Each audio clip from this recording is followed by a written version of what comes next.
तो पार्ट 2 की स्टार्टिंग वहीं से होती है जहां से हमारा पार्ट 1 खत्म हुआ था। हम देखते हैं कि फांगलिन साउची को लेकर वहां से जाने की कोशिश कर रहा था, बट वो नहीं जाना चाहती थी और उसे किस करने लगती है। तो फांगलिन उसी के साथ पूरी रात वहीं पर बैठे रहता है।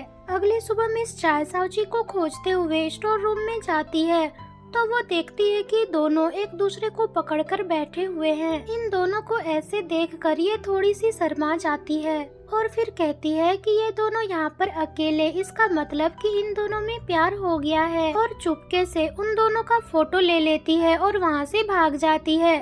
तभी हम देखते हैं कि साउची को भी होश आ जाता है और वो फांगलिन को अपने साथ देखकर काफी ज्यादा हैरान हो जाती है और कहती है कि तुम यहाँ पर क्या कर रहे हो और फांगली कहाँ है। तो फांगलिन कहता है कि यही तो मैं तुमसे पूछना चाहता हूँ कि तुम उसे यहाँ पर क्यों लाई और रात में तुम्हें इतनी ज्यादा ठंड क्यों लग रही थी। तो साउची कहती है कि मुझे रात में फ्रिज से ठंड लगी थी। फांगलिन हैरान होते हुए कहता है कि क्या तुम्हें रात में फ्रिज से इतनी ज्यादा ठंड लग रही थी। तो वो कहती है कि हाँ। तभी उसे किसी का कॉल आता है और साउची अपना दस्ताना खोजने लगती है, बट उसे नहीं मिलता। फांगलिन कहता है कि मैं तुम्हें बस इतना बता देना चाहता हूँ कि तुम फांगली से दूर रहोगी और मुझे ये बात दोबारा समझाने की जरूरत ना पड़े तो ही अच्छा है, और वहाँ से चला जाता है। साउची कहती है कि पता नहीं उसमें कौन सी बुराई है, खड़ूस कहीं के। इधर हम मिस चाय को देखते हैं जो फांगलिन से कहती है कि आपका स्वागत है, आप फिर से आइएगा। तभी वहाँ पर साउची आती है और कहती है कि इस खड़ूस से कौन मिलेगा। तो मिस चाय कहती है कि साउची आज तुम बहुत ही ज्यादा थक गई होगी ना। फिर उनसे कहती है कि आज तुम जो खाना पसंद करोगी मैं तुम्हें वो फ्री में दूंगी, तुम्हारा एक भी पैसा नहीं लूंगी क्योंकि मैं अब अमीर बनने वाली हूँ। तो साउची कहती है कि अमीर, वो कैसे। मिस चाय उन दोनों का फोटो दिखाते हुए कहती है कि इस फोटो को मैं वायरल करूंगी और सभी को पता चलेगा कि इतने बड़े CIO और एक मामूली सी डिलीवरी गर्ल के बीच प्यार है, तो मैं फेमस हो जाऊंगी और मैं अमीर हो जाऊंगी। साउची हैरान हो जाती है और कहती है कि बिना दस्ताने के ये मुझे ऐसे कैसे छू सकता है, मेरी बॉडी टेम्परेचर से इसे ठंड नहीं लगी, ऐसा कैसे हो सकता है। और वो उनके हाथ से फोन लेती है और कहती है कि आप इस फोटो को बिल्कुल भी वायरल नहीं करोगी, और वो फोटो डिलीट कर देती है। मिस चाय उसे गुस्से में कहती है कि तुमने फोटो डिलीट क्यों किया, पागल लड़की, तुम्हारी अमीर फैमिली में शादी हो जाती ना। दूसरे सीन में हम फांगलिन और फांगली को एक साथ देखते हैं। वो फांगली से कहता है कि तुमने गार्ड को मारकर क्यों भागा, और फिर कहता है मुझे पता है तुम अपने पुराने प्यार को भुला नहीं पाए इसलिए तुमने ऐसा किया ना। पर फांगली उसे कुछ भी जवाब नहीं देता। फांगलिन फिर से कहता है चाहे जो हो जाए तुम उस डिलीवरी गर्ल से दूर रहोगे, उनसे नहीं मिलोगे, क्योंकि एक मामूली सी लड़की जब प्यार में पड़ जाती है तो वो क्या कर सकती है ये मैं और तुम बिल्कुल भी नहीं सोच सकते। फांगली कहता है कि भाई आप मुझे ऐसे नहीं बोल सकते क्योंकि आपने तो बहुत सारी लड़कियों को डेट किया है। फांगलिन उस पर गुस्सा हो जाता है और अपने गार्ड को कहता है कि इसे यहाँ से लेकर जाओ, बट हम देखते हैं कि फांगलिन वहाँ भी गार्ड को मारने लगता है। ये देखकर फांगलिन काफी ज्यादा गुस्सा हो जाता है और दोनों भाई में लड़ाई होने लगती है। दूसरे सीन में हम साउची को देखते हैं, वो भागते हुए उनके ऑफिस में जाती है, बट तभी वहाँ एक मैनेजर उसे रोकते हुए कहती है कि मैम आप किन से मिलना चाहती हैं। तो साउची कहती है कि मैं फांगलिन से मिलना चाहती हूँ। वो कहती है कि वो बहुत ही ज्यादा बिजी हैं, अगर आप उनसे मिलना चाहते हैं तो आपको पहले अपॉइंटमेंट लेना होगा। साउची कहती है कि एक और नया झमेला, लगता है मुझे ही हैंडल करना पड़ेगा। बट तभी हम देखते हैं कि फांगली को पकड़ कर लेकर आ रहा था और फांगली चिल्लाते हुए कहता है कि मुझे कोई बचाओ, मैं किडनैप हो गया हूँ, कोई पुलिस को कॉल करो, बॉस बनते ही मैं सबसे पहले तुम्हें प्रमोशन दूंगा। तभी सामने साउची आती है और कहती है कि तुम। फांगली कहता है कि हाँ मैं। फिर साउची कहती है कि इसकी इतनी हिम्मत जो तुम्हें किडनैप करे, इसे तो मैं बताती हूँ, और कहती है कि लगता है मुझे फिर से ठंड लगने वाली है। फांगलिन कहता है क्या तुम मुझसे लड़ना चाहती हो। फांगली कहता है साउची तुम यहाँ से चली जाओ, तुमसे कुछ नहीं होगा। लेकिन तभी हम देखते हैं कि साउची फांगलिन को पकड़ लेती है और फांगली भागने में कामयाब हो जाता है। फांगलिन खुद को छुड़ाने की कोशिश करता है, बट वो नहीं छोड़ती और कहती है कि मेरी प्रॉब्लम अभी सॉल्व नहीं हुई है, और वो उसके शरीर में इधर उधर छूकर अपना घोषणा यंत्र खोजने लगती है। फांगलिन काफी ज्यादा गुस्से में हो जाता है और उसे एक दीवार में जाकर सटा देता है और कहता है कि तुम चाहती क्या हो। साउची अपने जादू से वहाँ से भागने की कोशिश करती है, बट उसका जादू काम नहीं करता और मन में सोचती है कि मुझे पता था जब तक ये मुझे छूते रहेगा तब तक मैं अपने पावर का यूज नहीं कर पाऊंगी, बट ये कैसे हो रहा है, मुझे तो कुछ समझ नहीं आता। मैं एलियन हूँ और ये एक मामूली सा इंसान, फिर भी इनके सामने मैं अपनी पावर को यूज क्यों नहीं कर पा रही। फांगलिन कहता है कि मुझे बताओ तुम यहाँ पर क्या कर रही थी। तो साउची कहती है कि मैं यहाँ पर तुम्हें ढूंढ रही थी, और कहती है कि तुम्हें नहीं लगता कि हम और तुम दोनों एक ही प्लेनेट से हैं? शायद तुम हमारे प्लेनेट के जासूस हो, जो धरती पर हमारे घोषणा यंत्र से तुम्हारा कुछ तो रिलेशन है। फांगलिन कहता है कि मैं और तुम एक जैसे? लगता है तुम्हारा मानसिक संतुलन सच में बिगड़ चुका है। हमेशा अपनी ही दुनिया में रहती हो और बातें ऐसी करती हो कि किसी को समझ ना आए। तुमने कहा कि तुम एक एलियन हो तो तुम अपने प्लेनेट में चली जाओ, यहाँ से बहुत दूर, और वो ये कहकर वहाँ से चला जाता है। अब साउची काफी ज्यादा मायूस होकर सड़क पर चल रही होती है, तभी लोग उसे धक्का दे देकर जा रहे थे। साउची कहती है कि मुझे नहीं लगता यहाँ के लोग मुझे पसंद करते हैं, बट मैं घर भी कैसे जाऊँ, मेरे पास तो मेरा घोषणा यंत्र भी नहीं है। वो शोबू को उठाने की काफी ज्यादा कोशिश करती है, बट वो नहीं उठती। दूसरी तरफ हम फांगलिन को देखते हैं, जो अपने असिस्टेंट के साथ मीटिंग में जा रहा था। वो एक मीटिंग फाइल मांगता है। फाइल खोलते ही उसे रेस्टोरेंट का कार्ड मिलता है। वो उनसे पूछता है कि ये इसमें कैसे आया, तो असिस्टेंट बताता है कि ये मैं आपके ऑफिस में बहुत दिनों से देख रहा था। मैंने सोचा शायद ये आपके काम का होगा, इसलिए मैंने इसे रख दिया। तभी फांगली को याद आता है कि साउची उसके केबिन में आई थी, शायद उसी ने रखा होगा, और वो असिस्टेंट से कहता है कि अभी के अभी साउची को ब्लॉक लिस्ट में डालो ताकि वो दोबारा अंदर ना आ सके। दूसरी तरफ हम साउची को देखते हैं, जो फांगली को खोजते खोजते एक रूम तक पहुंचती है और कहती है कि पता नहीं उस खड़ूस ने फांगली को कहाँ छुपा कर रखा होगा। वो उस दरवाजे को नॉक करती है, बट अंदर से कुछ भी आवाज नहीं आता, इसलिए वो मायूस होकर वहाँ से जाने वाली होती है। बट तभी हम देखते हैं कि अंदर से फांगली दरवाजा खोल देता है। उसे देखकर साउची बहुत ही ज्यादा खुश हो जाती है और दोनों अंदर जाते हैं। फिर हम देखते हैं कि फांगली साउची को बिठाकर उसके सिर पर एक सामान रखकर उनका पेंटिंग बनाने लगता है। दूसरी तरफ हम फांगलिन को देखते हैं, जो कि जियांग से मिलने जाता है। जियांग उसे देखकर कहती है कि मैं बहुत खुशकिस्मत वाली हूँ जो तुम मुझसे मिलने आए। जब मैं पहली बार गई थी तो तुम मुझसे मिलना नहीं चाहते थे और आज तुम खुद चलकर मुझसे मिलने के लिए आए हो। फिर वो दोनों बैठकर आपस में फांगली के पेंटिंग एग्जीबिशन के बारे में कुछ बात करते हैं। जियांग जब कुछ दिन पहले की बात करती है तो फांगलिन काफी ज्यादा हैरान हो जाता है और कहता है कि क्या हम पहले कभी मिल चुके हैं। तो जियांग कहती है कि तुम भी ना अभी भी पहले जैसे ही हो, बट उसे ये नहीं पता होता कि फांगलिन को भूलने की बीमारी है। दूसरी तरफ हम साउची और फांगली को देखते हैं, उसका पेंटिंग बनकर रेडी हो चुका था। साउची जब खुद की पेंटिंग देखती है तो बहुत ही ज्यादा हैरान हो जाती है, क्योंकि वो पेंटिंग कार्टून से कम नहीं था, और कहती है कि क्या ये मैं हूँ। तो वो कहता है कि हाँ, और वो रेड कलर लेकर उसके होठों पर लगाता है और कहता है कि मुझे इसे और भी सुंदर बनाना है। फिर वो साउची के होठों पर पेंट लगाने लगता है। इन दोनों को ऐसे देखकर लगता है कि फांगली साउची को पसंद करने लगा है और साउची फांगलिन को क्यूट क्यूट तरीके से देखने लगती है। अगले दिन हम फांगली को देखते हैं, जो अपने मॉम का पैर दबा रहा था और उसे कार्ड एक्टिवेट करने को बोलता है। मॉम कहती है कि ठीक है, मैं तुम्हारा कार्ड एक्टिवेट कर दूंगी, बट तुम्हें मुझसे एक वादा करना होगा कि बिना सवाल किए तुम कंपनी में जाओगे और एग्जीबिशन में बिल्कुल भी नहीं जाओगे। यहाँ हमें पता चलता है कि उसकी मॉम ये नहीं चाहती है कि वो एग्जीबिशन में भाग ले। वो ये चाहती है कि फांगली कंपनी का CIO बने। ये फांगलिन से काफी ज्यादा जलस होती है, क्योंकि फांगलिन उसका अपना बेटा नहीं होता है। बट इन दोनों भाइयों में अपनों जैसा प्यार होता है। दोनों एक दूसरे के लिए सोचते रहते हैं।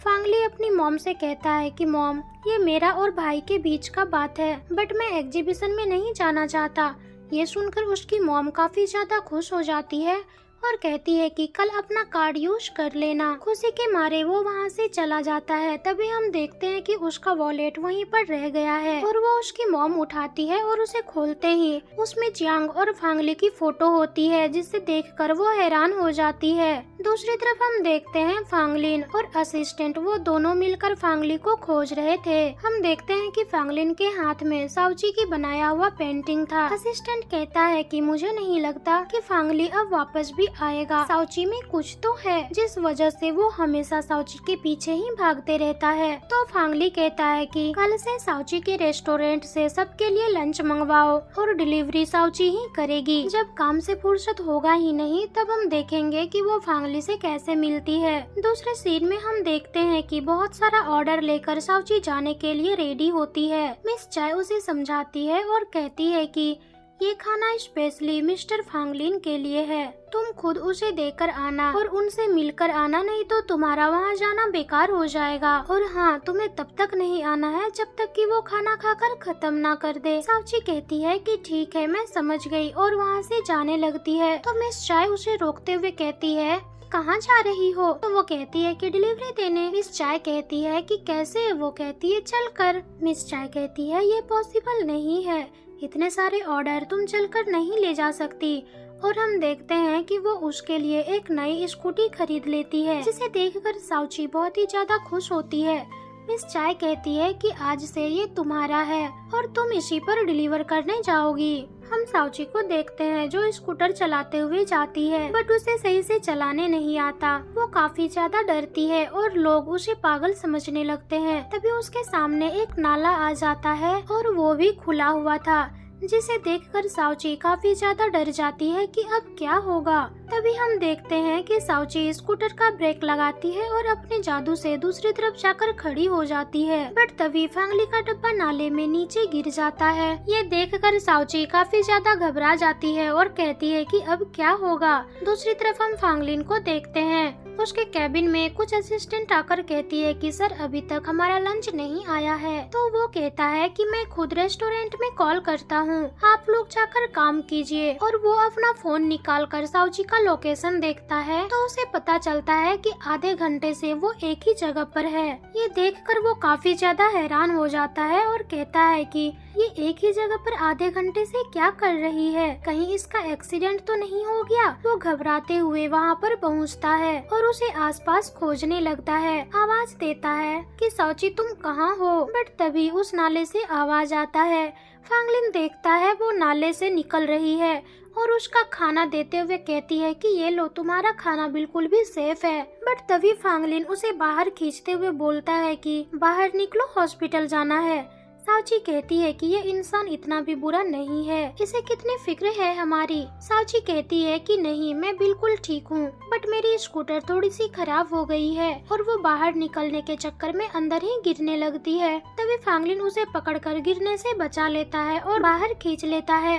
तभी दोनों एक दूसरे से टकरा जाते हैं और लोकेशन से साउंड आता है कि डिलीवरी गर्ल आपसे 0 किलोमीटर दूरी पर है। ये सुनते ही दोनों एक दूसरे से दूर हो जाते हैं। फांगलिन गुस्से में कहता है कि तुम्हें स्कूटर चलाना नहीं आता तो तुम क्यों आई? वो कहती है कि नहीं, ऐसा नहीं है, बस ये एक एक्सीडेंट था, आगे से ऐसा नहीं होगा। बट फांगली फिर भी नहीं मानता और कहता है कि आज के सारे ऑर्डर कैंसिल। समय दिखाते हुए साउची कहती है कि नहीं, आप ऐसा मत कीजिए, अभी भी 15 मिनट बाकी है। तो वो कहता है कि क्या तुम्हें लगता है कि तुम 15 मिनट में सारी डिलीवरी पहुंचा पाओगी? साउची कहती है कि जी हाँ, अगर मैं स्कूटर पर नहीं होती इनसे पहले ही सारे डिलीवर पहुंचा दी होती। साउची के शरीर से बहुत ही ज्यादा गंदी बदबू आ रही होती है, इसलिए फांगलिन कहता है कि तुम्हें नहीं लगता कि इस कंडीशन में डिलीवरी करना ठीक नहीं होगा? तो साउची कहती है कि गंदा दिखना काम खोने से अच्छा है और वो अपना जादू करने लगती है। बट तभी फांगलिन उसे जाकर पकड़ लेता है और उसे एक मॉल में लेकर जाता है। वो उनसे रिक्वेस्ट करती है कि प्लीज आप मुझे छोड़ दीजिए, मुझे बहुत सारे डिलीवर ऑर्डर करने हैं। बट वो उसका एक भी बात नहीं सुनता और ड्रेस ट्राई करने का ऑर्डर देता है। बट साउची बात नहीं मानती तो वो कहता है कि अगर तुम्हें नौकरी बचानी है तो जैसा मैं कहता हूँ वैसा करो। वहाँ के सारे स्टाफ इसे देखकर हंस रहे थे। फांगलिन कहता है कि ये सारी ड्रेस पैक कर दो। वो लड़कियाँ साउची और फांगली को लेकर एक रूम में जाती है और कहती है कि सर ये हमारा स्टाफ रूम है, आप यहाँ पर कुछ समय रुक सकते हैं। साउची अपने जादू से कपड़े को देखती है और कहती है कि आप इन सभी कपड़ों को मीडियम साइज में बदल दीजिए और इसमें एक बटन भी लगा दीजिएगा और व्हाइट वाला यहीं रहने दीजिए। वो लड़कियां काफी ज्यादा हैरान हो जाती है और कहती है कि आपने तो अभी तक कपड़े को देखा भी नहीं है, तो आपको कैसे पता चला। फांगलिन कहता है कि जो कहती है वो करो। वो लड़कियां वहाँ से चली जाती है। साउची भी उसे बातों में उलझाकर वहाँ से जाने की कोशिश करती है, बट फांगली उसे पकड़ लेता है और कहता है कि तुम यहाँ से भागने की कोशिश कर रही हो। वो कहती है कि प्लीज मुझे जाने दो, बस 5 मिनट बचे हैं ऑर्डर डिलीवर करने के लिए। अगर मैं नहीं करूँगी तो मिस चाय मुझे घर में आने नहीं देगी और मेरी नौकरी भी चली जाएगी, फिर मैं क्या करूँगी। बट वो उसका एक भी नहीं सुनता और कहता है कि तुम्हें पता है ना तुम कहाँ से निकल कर आ रही हो। और वो उसे वॉशरूम में ले जाकर कहता है कि जल्दी से फ्रेश होकर बाहर आओ और वो वहाँ से चला जाता है। वो जैसे ही बाहर आता है तो देखता है कि साउची न्यू ड्रेस पहनकर ऑर्डर लेकर वहाँ से जा रही थी। ये देखकर वो काफी ज्यादा हैरान हो जाता है और कहता है कि ये लड़की है या फिर कुछ और, ये इतनी जल्दी रेडी हो गई और उनका पीछा करता है। साउची सड़क पर आ गई थी और गाड़ी से उन्हें बहुत ही ज्यादा डर लग रहा था। वो सड़क पार नहीं कर पा रही थी, जिस वजह से वो अपने जादू से समय को रोक देती है। चारों तरफ का समय रुक जाता है।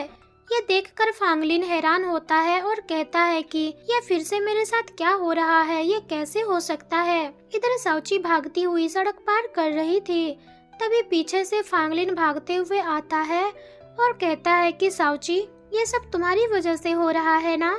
साउची घबराते हुए कहती है कि तुम स्टैचू नहीं बने। फिर कहती है कि मुझे नहीं मालूम कि ये कैसे हो रहा है। वो कहता है कि प्लीज मुझे बताओ ये क्या हो रहा है, ये सब मेरा भ्रम है या फिर असलियत, मुझे बताओ प्लीज।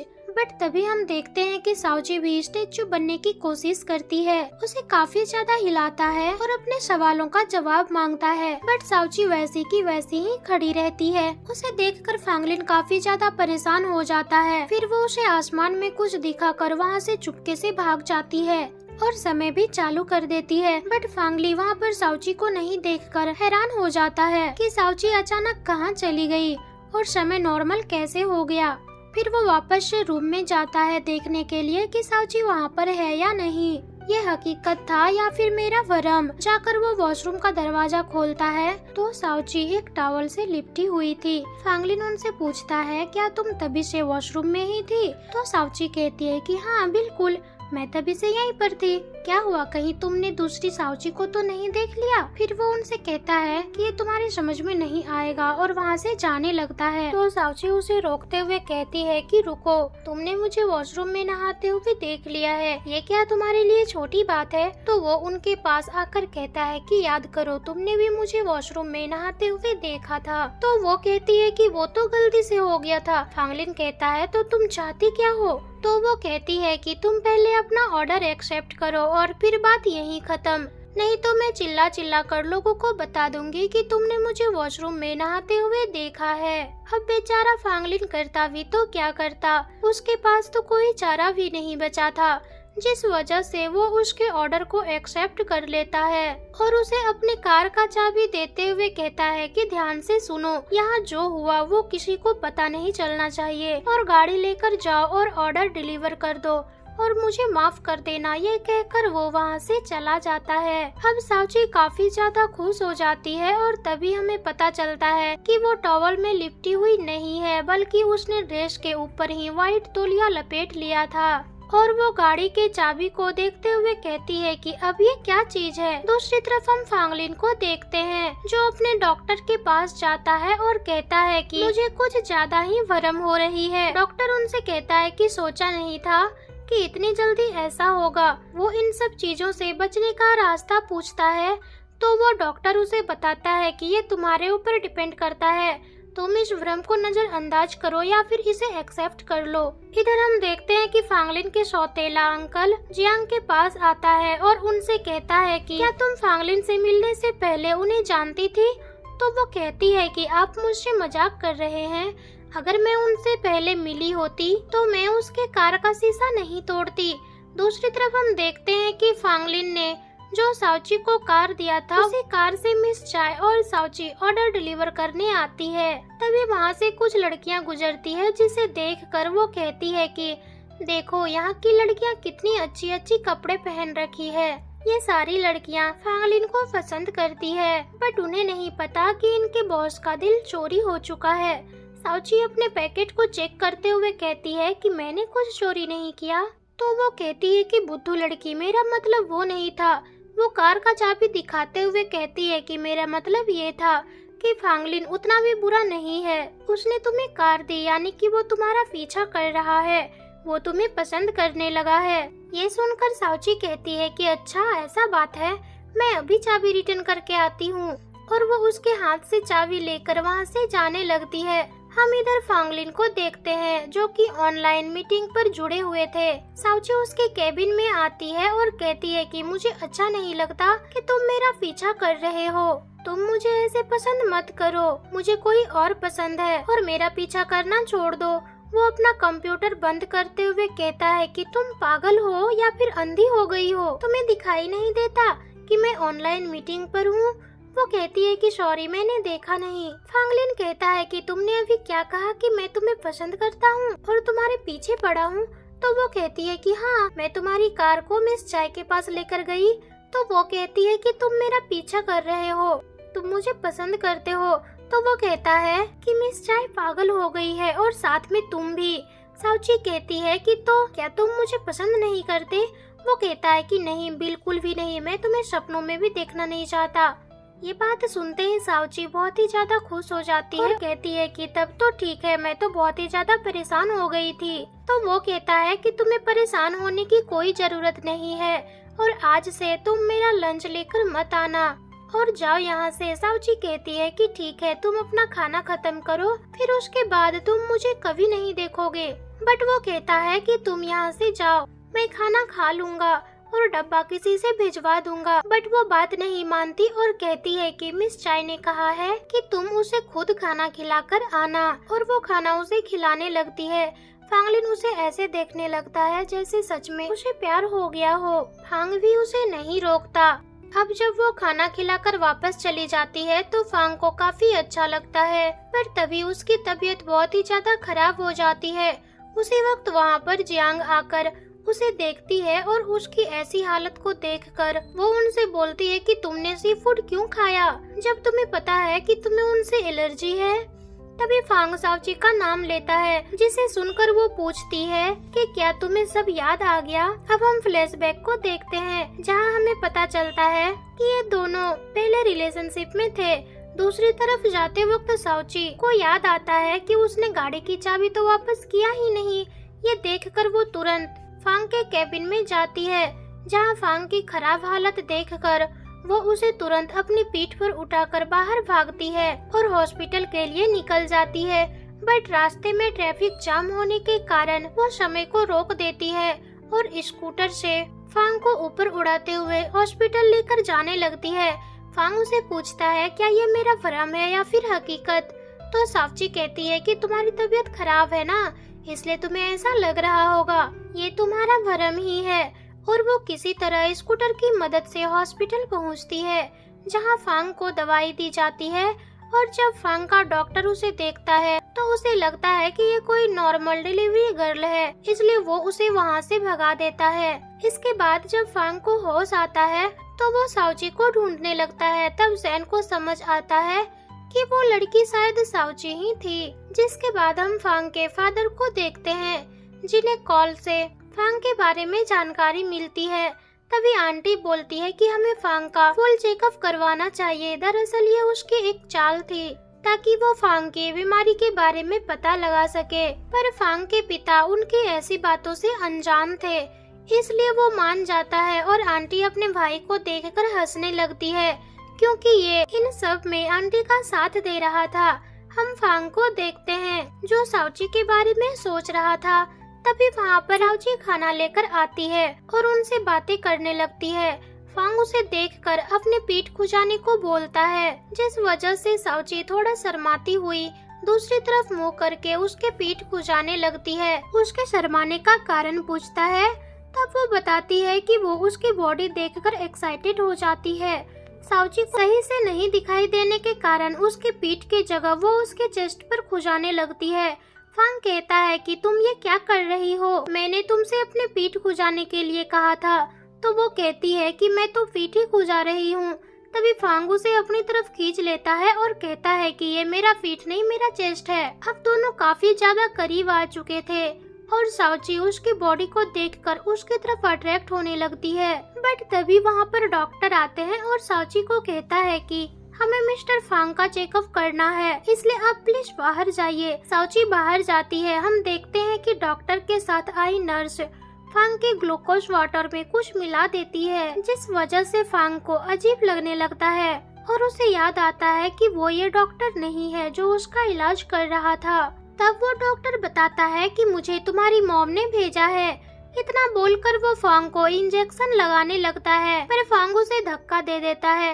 इधर हम साउची को देखते हैं। उसे याद आता है कि उसने फांग से पूछा ही नहीं कि कल खाने में क्या लाना है, इसलिए वो वापस से जाने लगती है। तभी फांग के रूम के बाहर उसे चिल्लाने की आवाज आती है। जब साउची रूम के अंदर जाने की कोशिश करती है तो दरवाजा अंदर से बंद था, जिस वजह से साउची घबरा जाती है और अपने पावर का इस्तेमाल करके अंदर जाती है और डॉक्टर को देखते ही फांग को प्रोटेक्ट करती है, जिस वजह से डॉक्टर वहां से डरकर भाग जाते हैं। जिसके बाद फांग साउची को सॉरी बोलकर उसी के कंधे पर सो जाता है। दूसरे सीन में साउची मिस चाय के पास जाती है। वो उनसे कहती है कि साउची, मैंने अभी अभी तुमको टीवी पर देखा, कैसे तुम अपने पीठ पर फांग को हॉस्पिटल लेकर जा रही थी। तो वो कहती है कि हाँ, वो भी आपकी वजह से फांग हॉस्पिटल पहुंच गया और बताती है कि फांग की तबीयत हमारे रेस्टोरेंट के सी फूड खाने की वजह से खराब हुई थी। इस वजह से मिस चाय बहुत ही ज्यादा डर जाती है, क्योंकि अगर ये बात मीडिया को पता चलेगा तो उसका रेस्टोरेंट बंद हो जाएगा। इसलिए वो साउची को फांग के साथ टाइम स्पेंड करने को बोलती है, ताकि ये बात ज्यादा लोगों तक ना फैले। इसलिए साउची फांग के पास हॉस्पिटल जाती है, बट बाहर खड़े गार्ड उसे अंदर जाने नहीं देते। तो वो आवाज देकर कहती है कि फांग प्लीज आज के लिए मुझे यहाँ पर रुकने दो, क्योंकि मिस चाय ने मुझे रेस्टोरेंट से निकाल दिया है। ये सुनकर फांग उसे अंदर आने का परमिशन दे देता है। उसे देखकर फांग को भी काफी ज्यादा अच्छा लगता है। साउची वहीं पर सो जाती है, पर वो पूरी रात फांग को ही देखती रहती है। अब अगले दिन हम देखते हैं कि फांगली अपनी बाइक से कहीं जा रहा था। तभी एक गाड़ी उसका पीछा करती है और उसका रास्ता रोक लेती है, जिसमें से जियांग निकलती है। ये देखकर ली बहुत ही ज्यादा शॉक हो जाता है और उनसे बातें करने लगता है। अब उनकी बातों से हमें पता चलता है कि जियांग ने फांग से दोस्ती करने के लिए उसे अपने प्यार में फंसाकर उसको धोखा दिया था। दूसरे सीन में हम फांग को देखते हैं। जब वो सो के जगता है तो देखता है कि साउची उसी के बेड पर सो रही थी और वो नींद में उसे पैर मारकर नीचे गिरा देती है, जिसके बाद वो खुद भी उठ जाती है। अब जब उसे पता चल जाता है कि वो उसके साथ सो रही थी, तभी वो अपने शरीर को चेक करने लगती है कि रात में फांग और उसके बीच कुछ गलत तो नहीं हो गया। ये देखकर फांग हंसने लगता है। तभी उसे कॉल आता है और वो काफी ज्यादा शांत हो जाता है, जिसके बाद वो साउची से पूछता है कि तुम्हारे हिसाब से अगर तुम्हें कोई भूल जाएगा तो तुम्हें कैसा लगेगा। जिस पर साउची कहती है कि मेरी दुनिया में लोग अपनी मेमोरी डाटा स्टोर करके रखते हैं, इसलिए कोई किसी को तब तक नहीं भूल सकता जब तक कोई उसे डिलीट ना कर दे, और अगर कोई मुझे डिलीट कर देगा तो मैं भी उसे डिलीट कर दूंगी। ये सुनकर फांग बोलता है कि अगर मैं शाम तक तुम्हारे पास ना आऊँ तो तुम मुझे भी डिलीट कर देना। इतना बोलकर फांग वहाँ से चला जाता है और जैन से अपने लिए मेमोरी बैन बनवाने के लिए बोलता है, जिस पर जैन बोलता है कि आपके लिए वो पहले ही बनवा रखा है, बस आप उसको यूज नहीं करते। तब फांग उसे वहाँ जाने को कहता है और वहाँ पहुंचकर वो साउची और अपनी मेमोरी को देखकर जेन से बातें करने लगता है। उनसे हमें पता चलता है कि कल शाम तक बारिश होने वाली है, इसलिए जेन इस बार फांग को जल्द से जल्द शहर से दूर जाने के लिए बोलता है, जिस पर फांग थोड़ी देर समझने के बाद बात मान जाता है। दूसरी तरफ हम जियांग को देखते हैं जो किसी से फोन पर बात कर रही थी और उसने पहले ही फांग के मेमोरी बैन वाली जगह पर अपना जासूस लगा रखा था ताकि वो अपना डाटा डिलीट ना होने दे सके। वहीं दूसरी तरफ हम साउची को देखते हैं जो रेस्टोरेंट पहुंचती है तो उसे पता चलता है कि मिस चाय इस जगह को छोड़कर जा रही है, क्योंकि उसे लग रहा था कि ये रेस्टोरेंट बंद होने वाला है, क्योंकि फांग की बीमारी की खबर न्यूज तक पहुंच चुकी थी। इसलिए वो साउची को कुछ पैसे देकर वहां से चली जाती है। थोड़ी देर बाद साउची अकेले होने के कारण बोर होने लगती है, इसलिए वो शिवबू से बात करती है और शिवबू उसे बताती है कि फांग मीडिया को सब सच बताएगा तो सब कुछ सही हो जाएगा। ये सुनकर साउची तुरंत फांग के पास पहुंचती है। वहाँ पर फांग के अंकल होने की वजह से वो उस पर ज्यादा ध्यान नहीं देता और वहाँ से चला जाता है, जिस वजह से साउची पूरी रात वहीं पर उसका इंतजार करते रहती है। तब शिवबू उसे बताती है कि फांग उसकी मदद नहीं करने वाला, इसलिए उसे वापस जाना चाहिए। ये सुनकर साउची वापस चली जाती है। अब अगले दिन जब साउची उठती है तो वो देखती है कि वहाँ पर बहुत सारे मीडिया वाले और गुस्से से भरे लोग थे और सभी लोग रेस्टोरेंट बंद करने के लिए बोल रहे थे। तभी साउची जल्दी से अपने कपड़े पहनती है और वहाँ जाकर सबको समझाने लगती है कि फांग बस एलर्जी की वजह से बीमार हुए थे, पर किसी को भी उसकी बात पर यकीन नहीं हो रहा था। ये सब न्यूज फांग अपनी गाड़ी में जाते वक्त देखता है और साउची को ऐसी हालत में देखकर वो तुरंत उसकी मदद करने के लिए वहां पहुंचता है। उसे देखकर सभी रिपोर्टर उसकी तरफ भागते हैं और तभी एक कैमरामैन से टकराकर साउची गिरने लगती है तो फांग उसे गिरने से बचा लेता है। फिर दोनों एक दूसरे के काफी ज्यादा करीब आ जाते हैं और दोनों एक दूसरे के आंखों में आंखें डालकर देखने लगते हैं। और इसी सीन के साथ हमारा एपिसोड 2 भी यहीं पर खत्म हो जाता है। तो दोस्तों, आपको क्या लगता है, क्या इन दोनों का नोक-झोंक प्यार में बदल जाएगा? क्या फांग बारिश में अपनी याददाश्त खो देगा या फिर साउची को हमेशा के लिए भूल जाएगा? ये सारे सवालों का राज पार्ट 3 में खुलेगा। आगे देखने के लिए आप वीडियो को लाइक, शेयर और चैनल को सब्सक्राइब जरूर कर लें ताकि हमारी सभी वीडियो आप तक पहुंच सके। मिलते हैं अगले दिन अगली इंटरेस्टिंग ड्रामे के साथ। तब तक अपना ख्याल रखें।